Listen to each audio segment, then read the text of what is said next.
Je tiens à aborder la question des rapports entre synonymes et homonymes, mais il y avait encore beaucoup de choses à dire, que j'ai découvert d'ailleurs par la suite. La différence entre le synonyme et l'homonyme, c'est que l'homonyme a une valeur structurelle et le synonyme une valeur purement conjoncturelle. C'est par là que l'homonyme est nécessaire au développement d'une langue, le synonyme est quelque chose d'aléatoire. Est-ce que vous comprenez ce que je veux dire?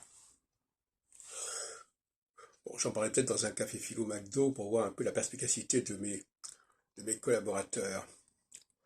Mais il faut bien comprendre qu'au départ, il n'y a aucune raison de donner plusieurs mots pour un même signifié. Si ça se produit, c'est en raison d'une déperdition de certaines distinctions. Est-ce que je me fais bien comprendre? Non, je dis ça parce que j'essaie de mettre sur la piste sans trop donner d'informations immédiatement. C'est ça le principe de la pédagogie d'ailleurs.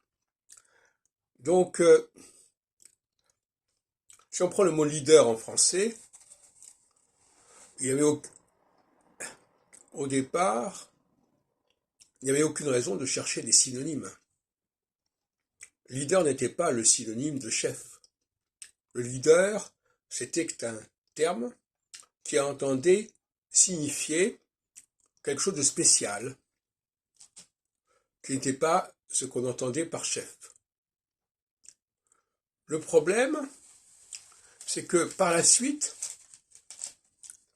on s'est plus souvenu, en quelque sorte, on n'a plus compris la nécessité de ce mot leader, on n'a pas compris à quoi ça correspondait de si particulier.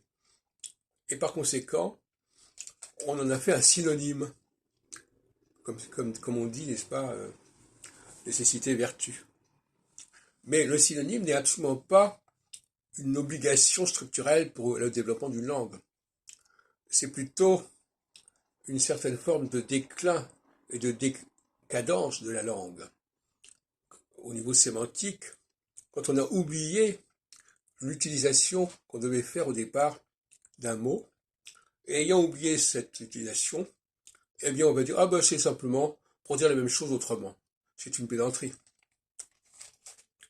De la même façon, en anglais, où les synonymes sont extrêmement fréquents, le mot force en anglais est synonyme de strength, ou l'inverse si on préfère.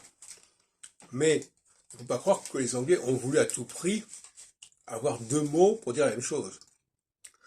Il est probable que le mot force et le mot strength, initialement, avaient deux acceptions suffisamment distinctes pour justifier leur existence.